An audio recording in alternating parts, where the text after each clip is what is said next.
ဆိုတော့ iPhone မှာ eSIM နဲ့ GeoSIM ဘယ်ဟာပိုးစင်ပြေလဲပထမဆုံးအဲ့ဒါမပြောခင်မိတ်ဆွေ SIM ကတ်ပြောက်ခဲ့တာဘယ်တော့နောက်ဆုံးလဲမှတ်မိသေးလား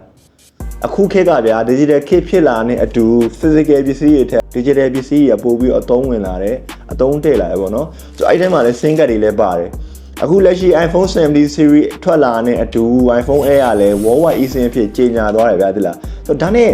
eSIM ပထမဆုံးရတဲ့ဖုန်းက iOS မဟုတ်ဘူးเนาะ Google Pixel 2 2019မှာစပြီးအစောဆုံးသုံးပြီးလို့ရခဲ့တာဆိုတော့ပြီးမှ update လိုက်ထုတ်တာဗျာဆိုတော့ iPhone 70 series Air ထွက်တာလည်းအချိန်တစ်ခုကြာပြီဗျာဝယ်တဲ့လူတွေလည်းဝယ်ပြီးသွားလောက်ပြီဒါကလို့မိတ်ဆွေအမွေရသေးဖုန်းဝယ်ဖို့စဉ်းစားနေဆိုရင်ကျွန်တော်တို့ Boeing Man နေမှာသတင်းချို့အထူး promotion တွေရှိတယ်ဆိုတော့ promotion အသေးစိတ်ကိုကျွန်တော် comment မှာ link ချပေးထားမှာပေါ့နော် Okay video ရဲ့ main topic ဖြစ်တဲ့ eSIM နဲ့ GeoSIM ဘယ်ဟာရွေးချယ်ရမလဲဆိုတော့အဲ့ဒါမပြောခင်ကျွန်တော် eSIM နဲ့ GeoSIM ရဲ့ခွာခြားချက်လေးကိုနည်းငယ်ပြောပြပေးမယ်ဆိုတော့ eSIM ဆိုတာကတော့ embedded SIM ဆိုခေါ်တဲ့ဒီ digital SIM နည်းပညာပေါ့နော်ဖုန်းထဲမှာ built in ပါတယ်ဒီကောင်ရဲ့အားသာချက်ကတော့ SIM ကအထုပ်သွင်းလို့ဆရာမလိုဘူးပေါ့နော်အဲ့ဒီအတွက်တော့ SIM ကပျောက်မှပြတ်မှလည်းမပူပါဘူးတကယ်လို့မိတ်ဆွေအခက်မသိလို့ဖုန်းပျောက်သွားရဆိုရင်တော့ဒါတခုက SIM ကလွတ်ပြလို့မရဘူးဗျာဘာလို့လဲဆိုတော့ built in digital SIM အနေနဲ့ scan ဖတ်ပြီးထည့်ထားပြီးတော့ကြောင့်ဒါ message ပို့တာတွေဖုန်းခေါ်တာတွေလုပ်လို့ရတယ်ပေါ့နော်နောက်တစ်ခုက GeoSIM GeoSIM ရဲ့အားသာချက်ကတော့ portable ဖြစ်တယ်လွယ်ကူတယ်ပေါ့နော်ဥပမာမိတ်ဆွေကဒီနေ့မှာ Audio နဲ့ MPD သုံးနေလားဒါမှမဟုတ်လည်းနောက်နေ့မှာ Mic နဲ့ Data တော့သုံးနေလားအဲ့လိုမျိုး SIM ကတ်တွေကိုအချိန်တောင်းလုပ်ပြီးထည့်ထားလို့ရတာဖြစ်တဲ့အတွက်ကြောင့်ပို့ပြီးတော့လွယ်ကူတယ်ပေါ့နော်ဆိုတော့ခုန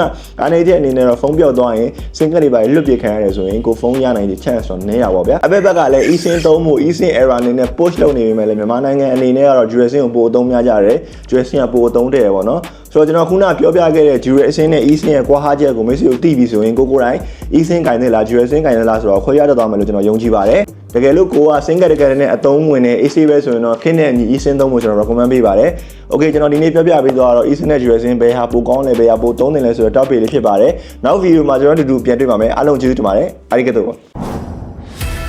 quality စစ်မှန်အာမခံနေပိုအေး